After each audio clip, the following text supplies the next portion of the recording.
Well, hi, it's almost a new day and I'm getting ready to go to bed, and I just wanted to make this video in response to a program that I saw tonight, the first episode in a series of episodes dealing with John F. Kennedy, and I think it's entitled JFK,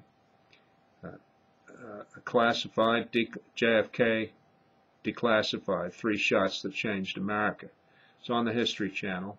Tonight's episode was about 2 hours long and dealt with the various conspiracy theories that originated from the assassination, about the Warren Report, how it was reported to the public in brief, and the prominent news people at the time that were reporting things with the authority of older male figures, very sophisticated and experienced, who, when you listen to them, and even today when I look at them, I want to believe them.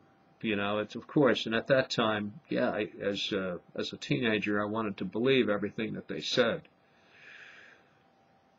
November 22nd, 1963, I was sitting in German class, last class of the day in high school, Northern Burlington Regional High, and an announcement came over the PA system that President John F. Kennedy, an assassination attempt had been made upon him, and that it wasn't clear exactly whether he had been wounded or not at that point.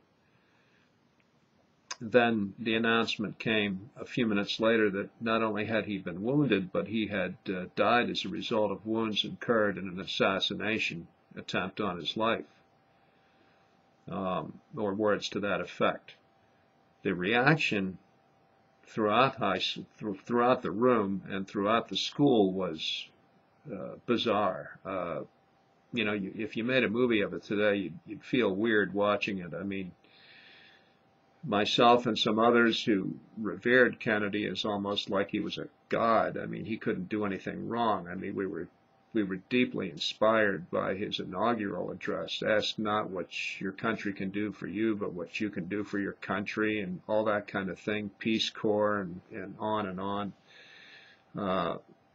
We didn't know anything about covert ops against Cuba and the attempt to launch economic warfare for the purpose of collapsing the Cuban economy and destroying the infrastructure and creating all sorts of hardships against the people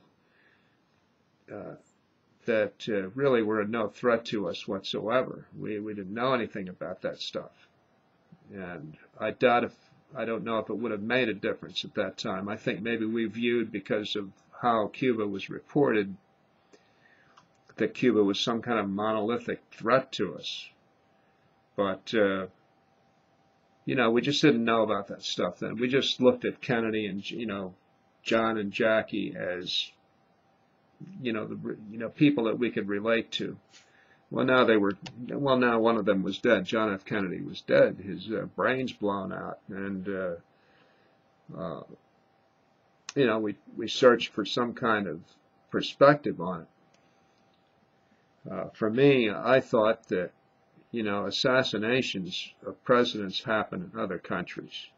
For instance, you could understand why somebody would want to assassinate Charles de Gaulle.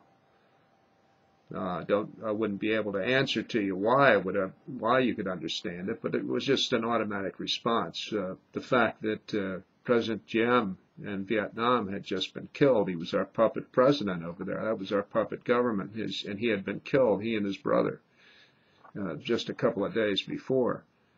And, you expect those things to happen in places like Haiti and in Central and South America. Of course, they're third world countries. That's going to happen there. But in the United States, how is that possible? So that's the way it was then. That's how I looked at things in 1963 as a high school student. But, watching the film, I got a very queer feeling that, we're going to run down this road again. Not all of the evidence has been declassified, unfortunately. Yeah, most of it, quite a bit of it is still sealed and will remain so until at least 2029. I may be dead before any of it comes out that will clarify a lot of the questions and suspicions that people have. And even if it does answer all of the questions and doubts and blows away the conspiracy theories all over the place, some people will still believe that it's fabricated and that it was a conspiracy theory, that it was a CIA covert ops, a coup that succeeded because of the somnolence of the American public and its complete obliviousness to such things in high places, so that they would not react anyway.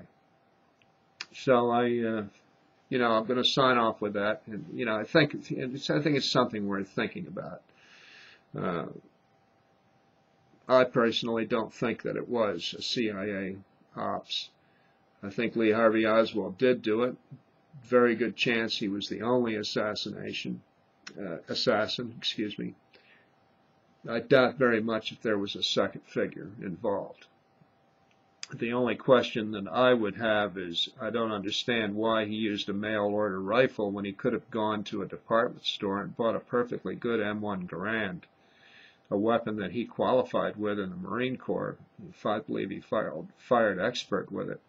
Also with a M2 carbine and 45 automatic. If he'd have used that weapon, not only would he have killed JFK, he would have killed Connolly, the driver, and probably stopped the vehicle dead in its tracks. So, that's the only question I have about it. I don't doubt that he fired the shots that killed Kennedy, though. Just my opinion. Others may have different ones, and I'll just let it go for tonight.